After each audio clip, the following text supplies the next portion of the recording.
Hello everyone, this is Jason from Ewoksquadron in London. We play at the Game Chamber. It's at 1700 Dundas Street, London, Ontario, and we play on Tuesday nights. Everyone's welcome to come and check it out. You may have seen some of our videos on YouTube and some of our streams on Twitch recently. We just started doing some online content. So today I have the Hotshots and Aces pack to do an unboxing video. Let's get this open. See what we got in here.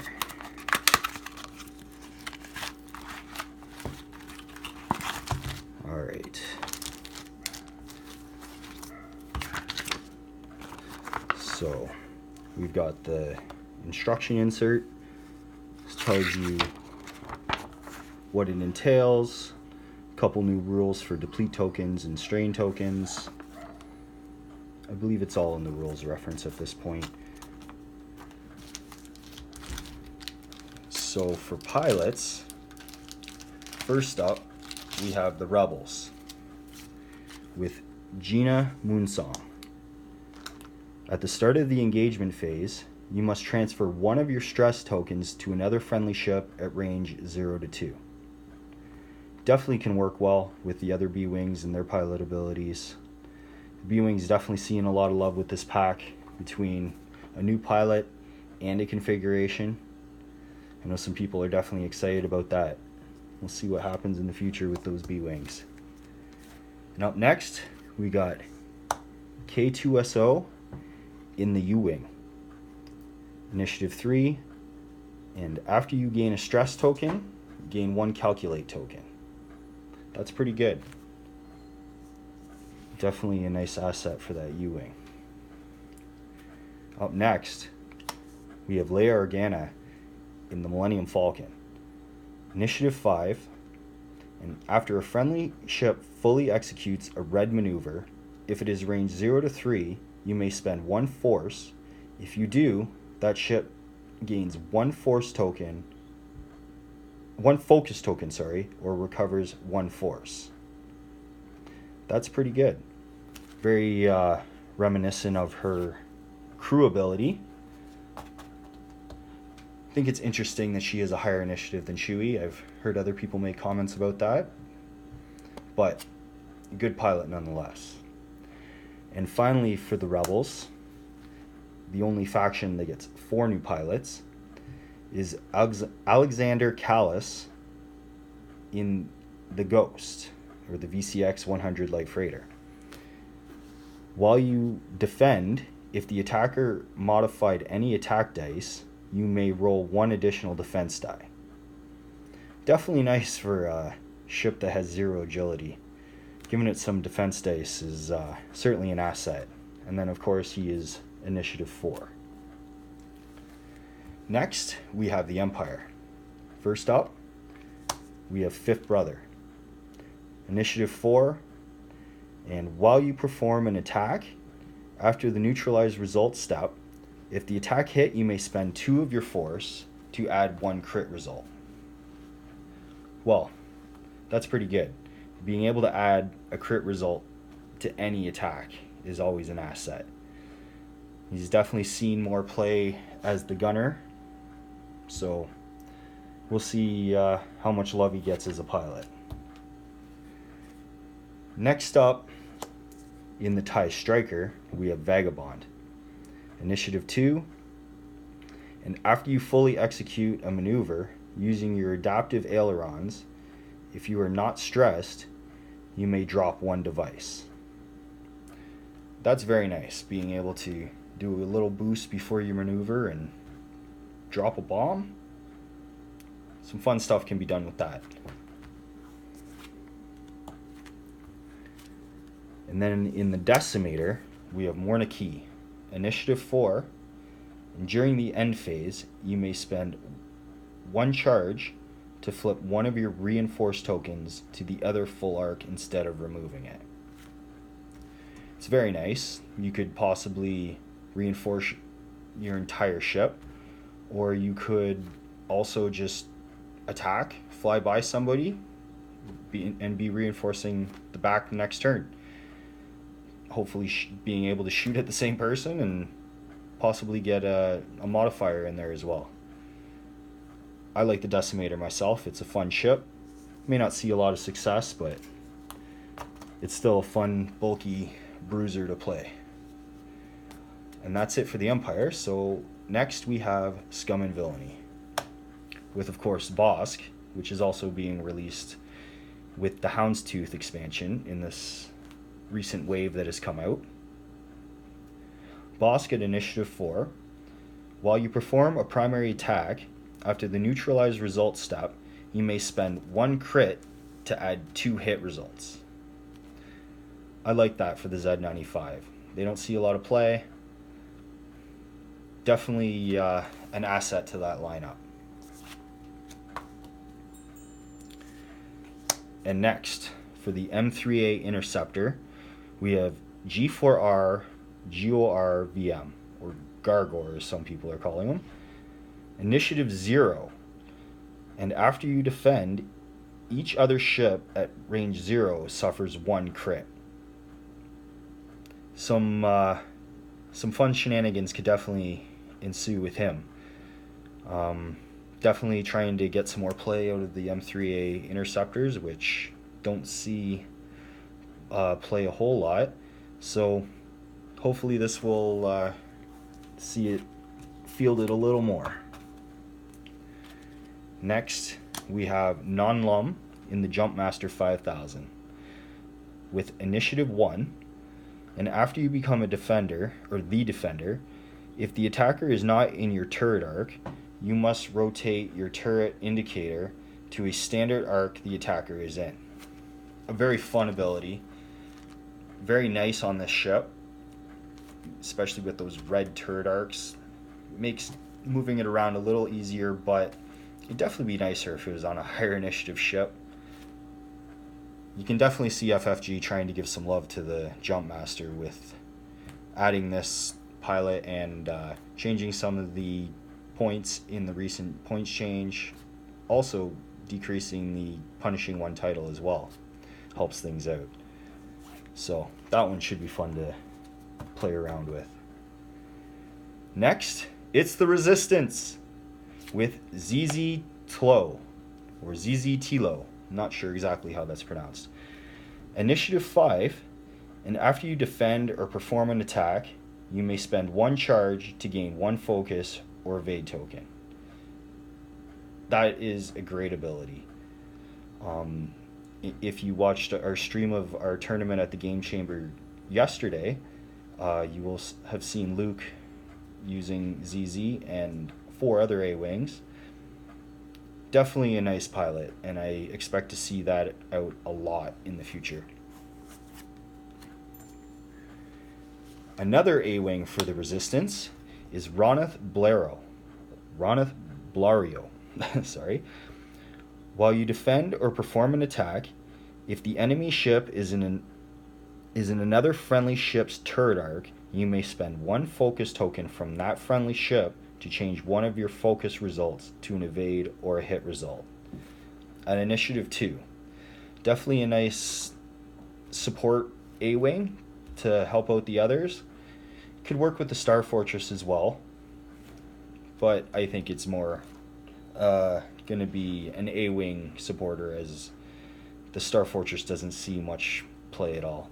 But again, it just went down in points, so that may improve things a little bit for it. And it also received a new pilot in Paige Tico, Initiative 5, and after you drop a device, you may spend 1 charge to drop an additional device. That's crazy. To be able to drop 2 bombs in 1 turn could definitely mess your opponent up. We'll see what kind of ideas people come out with that. It's pretty interesting. Definitely would like to see that ship out a little more. Next up, we have the First Order with Lieutenant LeHoose, Initiative 5.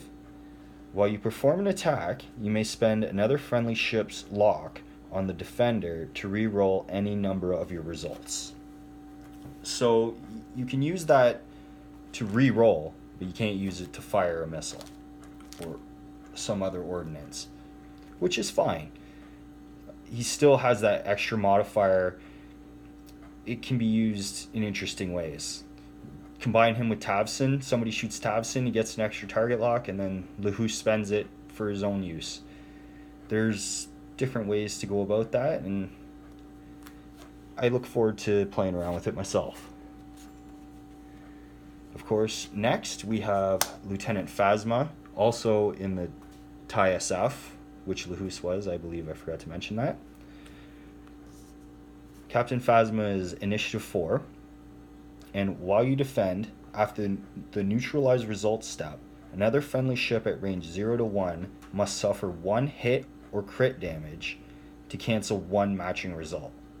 So Phasma has a very similar ability to Prince Shizor, being able to dish that damage out to wingmates. How powerful it is remains to be seen. I think with a lot of the TIE FOs going down in cost, you never know. TIE FO swarms and combined with TIE SFs could become a thing.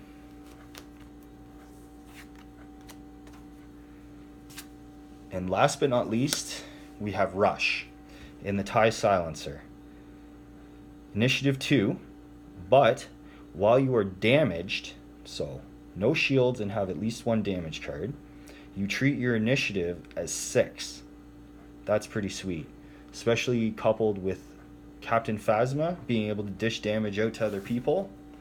That can be an asset. And then you always got to consider that Fanatical as well is a good card to have on pretty much any FO ship. You know, they run out of shields, they get that free focus. So Rush, I think, will be a fun pilot as well. And then we have some quick play cards, or quick build cards, I believe they're called. Those are the Rebel ones.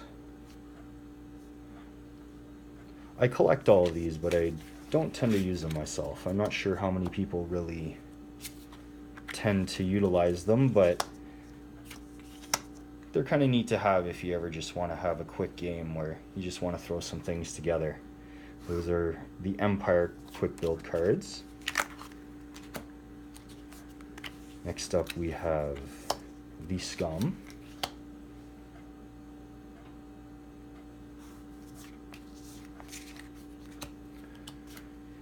Again, it's the Resistance.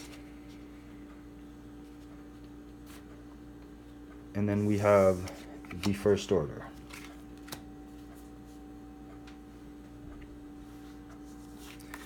And then we get to the upgrade cards. Some are new, a lot are just duplicates that people haven't been able to necessarily get enough of. So we have 2 Composure,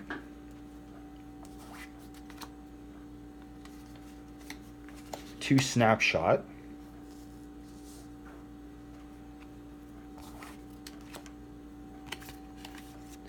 we get 2 more Hate, 2 Predictive Shot,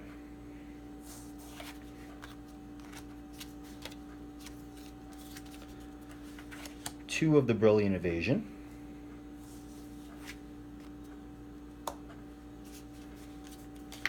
two of the Foresight. I am seeing a theme here, getting 2 of most things. Precognitive Reflexes, we get 2 of those as well. A couple Advanced Optics, those are always nice to have for the Resistance and First Order. Couple Pattern Analyzers, couple Prime Thrusters, couple more passive sensors as well. It's definitely nice when it's a newer upgrade. Definitely not as available as some of the others. Couple Auto Blasters. Sorry if I'm going quick for some of you that aren't familiar with these. I'm just going quickly through the old ones that have already been released. 2 plasma torpedoes. And here we go. Here's some of the new stuff. 2 copies of the Mag Pulse Warheads, where it's 3 dice, range 1 to 3, and you get 2 charges. Attack requiring a target lock. You spend 1 charge. If this attack hits, the defender suffers 1 crit damage and gains 1 deplete and 1 jam token. Then cancel all hit crit results. Not overly powerful, but definitely can cause some problems for your opponent with that deplete and jam token. Not to mention, laying a crit in there is always fun.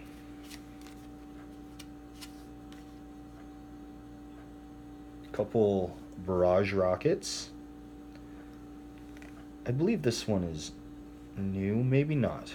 Just maybe it's one I haven't come across very much. Attack, you need a focus, spend 1 charge. If the defender is in your bullseye, you may spend 1 or more charges to reroll that many attack dice. Yes, I believe this is one that's been released already. Sorry, I just never use it. Just 1 more diamond boron missile, which makes sense. You can only have 1 on a squad at a time. 000, a maul. Then we get K2SO pilot, which is new. He gives the calculate and the jam, a white jam, which isn't very common in this game. Usually they're red, so that's a nice asset. During the system phase, you may choose a friendly ship at range 0 to 3. That ship gains 1 calculate and 1 stress token. Not bad. Can definitely help with those modifiers and gain extra ones, or just get one to somebody when they otherwise don't have one. Another copy of BT1.